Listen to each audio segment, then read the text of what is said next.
If we're at the end of something, I think we're at the end of a particular civilization that was born out of the explicit desire to control nature, and that could only work for so long.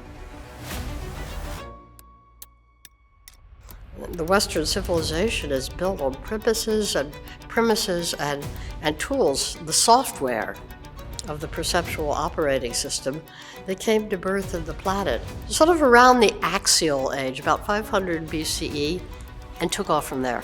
A lot of the logic of how we've made accomplishments has required an othering in the world. Then you get to pick who's in and who's out.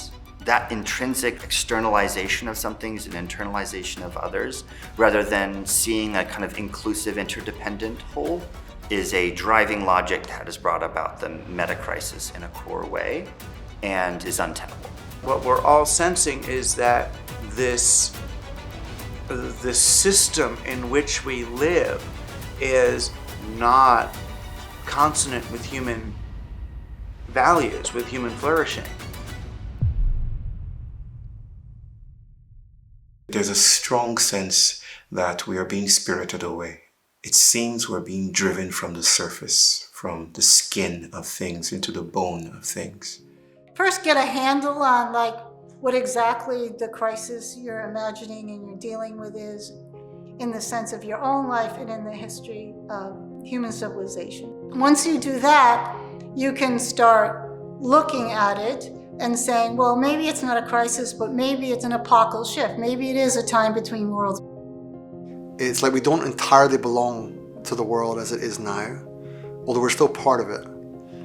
And yet there isn't really another thing that we're fully belonging in. So we're in this in-between phase. It's okay being a caterpillar, it's okay being a butterfly. What is really hard for us is when it's you're neither a caterpillar, nor you're a butterfly. You're some kind of wicked mush inside. I think that's really what our crisis is, which is, it's not a crisis to be a pupa. People are so afraid of uncertainty that they look for answers everywhere, and we are on our phones clicking things all the time. Why? Because we are trying to close the uncertainty loop. And if there isn't like a zinger fast answer that some smart person gets to say about what's right and what's wrong, like resisting that inclination to have that invites a kind of creative sensitivity that is like exactly what we need to feel into something different.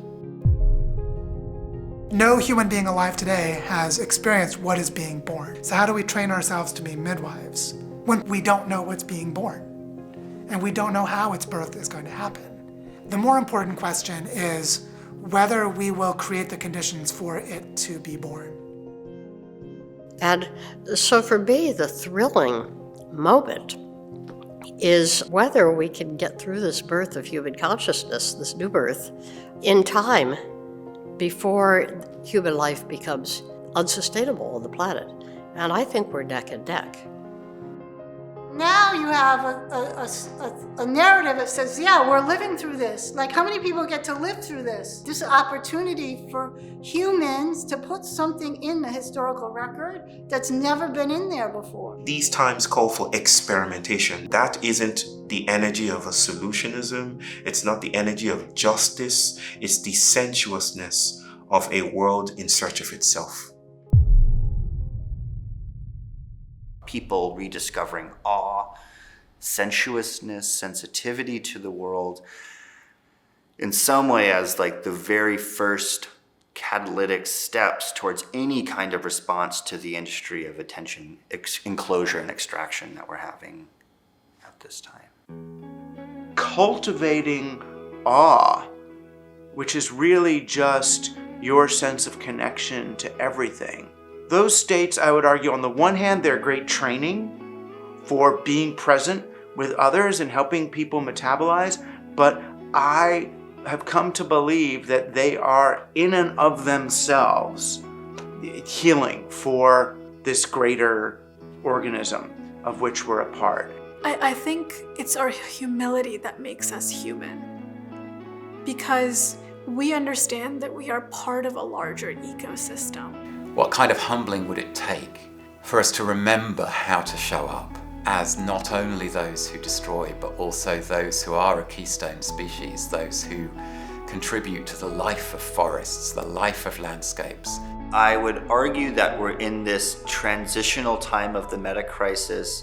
We are relearning this kind of contract, but not just between people and the state, but between ourselves and the planet. We need more people who are turning away from the miasma and the drama of the global situation towards the spiritual calling of the work they're meant to do in the context they have, but not in a politically naive way, in a way that is deeply informed by the need to generate a new reality.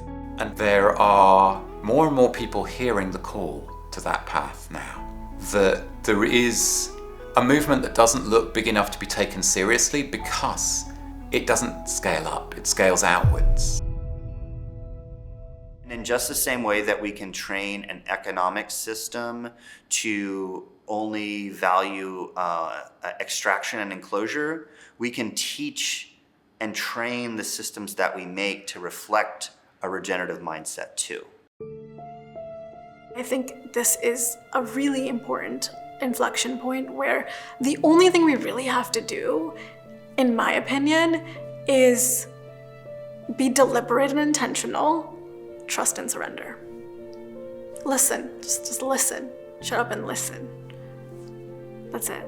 Listen to what the environment is telling you instead of you telling it. The world is sensuous, and how you perceive is an active way of participating with the world. And I think it's allowing things to have meaning, have substance that you can discover if you show up in your way and you form a kinship, you entangle yourself in it. It allows you, affords you this relationship of belonging in the world that's so vibrant and so relational. And then you find out something very, very interesting, and that is the whole world is falling in love with you all the time. The whole world is, everything wants to be, is falling in relationship to everything else all the time. And that brings a kind of loop where perceiving and participating in the world is like with it, not upon it. And that seems counter to a lot of the sort of society-nature divides.